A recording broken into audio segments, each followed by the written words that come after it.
কর্মচঞ্চল জীবনে যতই ব্যস্ত থাকুক না কেন দৈনন্দিন কাজগুলো কিন্তু আমাদের সবাইকেই করতে হয়। দেশে থাকলে কিন্তু সেই কাজগুলো অনেকটাই ভাগাভাগি হয়ে যায় অনেকের মধ্যে, কিন্তু দেশের বাইরে থাকলে যেটা হয় যে সব কাজগুলো নিজেদেরকেই করতে হয়। যতই ব্যস্ত থাকি না কেন সময় বের করে সবকিছুই নিজেদেরকে ম্যানেজ করে নিতে হয়। আসসালামু আলাইকুম, হ্যালো এভরিওয়ান, সবাই কেমন আছেন? আমাদের এই খাবার দাবারের আয়োজনের পিছনে যে কত কত আইটেম কিনতে হয় সেটা তো আপনারা সবাই কম বেশি জানেন। আমি মাঝে মাঝেই দেখা যায় যে একটু বেকিং করতে পছন্দ করি, মাঝে মাঝে একটু ব্রেড বানাই, কখনো বান বানাই। বানের উপরে যে সেসামি সিডটা দেয় ওইটা দেখতে ভীষণ ভালো লাগে, তো হঠাৎ করেই দেখলাম যে ওইটা নাই, যার কারণে বাসার পাশে একটা কনভেনিয়েন্স স্টোরে গেলাম এটা কিনে আনতে। আর এখানে নিয়েছি লিস্টারিন, যেহেতু ঠান্ডা আসছে তো মাঝে মাঝেই এটা দিয়ে কুলি করলে তখন অনেকটা আরাম পাওয়া যায়। যারা এটা ইউজ করেন তারা জানেন যে এটা কতটা উপকারী। ভেবেছিলাম যে একটু চুল কাটবো প্লাস একটু চুলে কালার করব, কিন্তু দেখলাম যে সবগুলো হেয়ার শপই বন্ধ যেহেতু রবিবার, যার কারণে এখন যাচ্ছি একটা বেকারিতে। কোরিয়াতে বেকারি আইটেম গুলো এত মজার। আমার বাসার পাশে একটা বেকারি আছে, এখানে ওরা চোখের সামনেই সবকিছু বানায়। আমি মাঝে মাঝে দেখি যে মাত্র গরম গরম নামিয়ে বের করছে, আর ওদের একদম কিচেনটা ওপেন,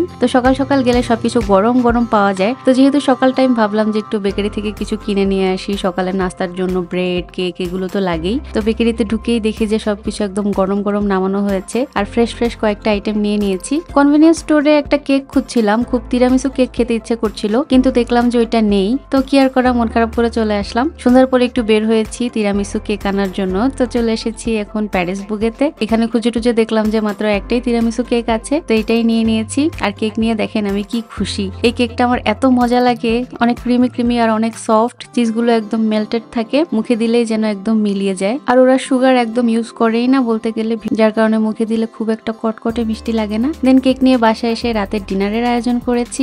ভাত আসলে আমার খুব একটা খেতে ভালো লাগে না, যার কারণে আজকের ডিনার একটু ডিফারেন্ট কিছু করেছি। আর বাইরে থেকে একটা পিজা অর্ডার করেছি। পিজা আমিও বানাতে পারি, কিন্তু আজকে আর বানাইনি, বাইরে থেকে অর্ডার করেছি। একদম গরম গরম চিজ পিজা, আর পিজার সাথে ওরা অনেক মজার মজার সস দেয়। আজকে স্পেশাল ডে উপলক্ষে স্পেশাল খাবার। এখানে কি আছে অবশ্য বুঝাই যায় প্যাকেট দেখে। এটা কি? মায়ো সস, হট সস, এটা কি সস? আচ্ছা যাই হোক,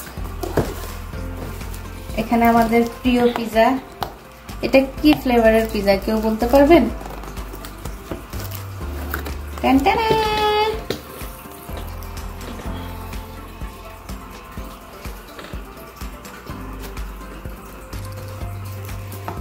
আর এর সাথে আমার স্পেশাল অন্থন তো আছেই। এটা অনেক মজা, আমার হাতের বানানো। আর এটা হচ্ছে হাতের বানানো স্পেশাল থাই স্যুপ। ইনগ্রেডিয়েন্টস গুলো সব হচ্ছে আমার রেডি করা। আর থাই স্যুপটা কিন্তু অনেক হেলদি। আমরা খাওয়া দাওয়া করব। থাই স্যুপ, বিসমিল্লাহ। আমাদের এটা কিন্তু রেস্টুরেন্টের চেয়েও অনেক অনেক মজা হয়। সব সময় ভাত খেতে আসলে ভালোও লাগে না। ভাত খেলে দেখা যায় যে ষাঁড়ের মতো ওজন বাড়তেই থাকে বাড়তেই থাকে। এই ধরনের খাবারগুলো দেখা যায় পেট ভরে, আবার পুষ্টিগুণও একদম ঠিকঠাক। চিকেন আছে, শ্রিম্প আছে, তারপরে মাশরুম আছে, সবকিছুই আছে। তো কেমন লাগলো আজকের ব্লগ অবশ্যই আমাকে কমেন্ট করে জানাবেন। আর যদি ভালো লাগে তাহলে অবশ্যই লাইক, শেয়ার এবং ফলো দিয়ে পাশেই থাকবেন। সবাই অনেক ভালো থাকবেন, সুস্থ থাকবেন, আর আমাদের জন্য দোয়া করবেন। আল্লাহ হাফেজ।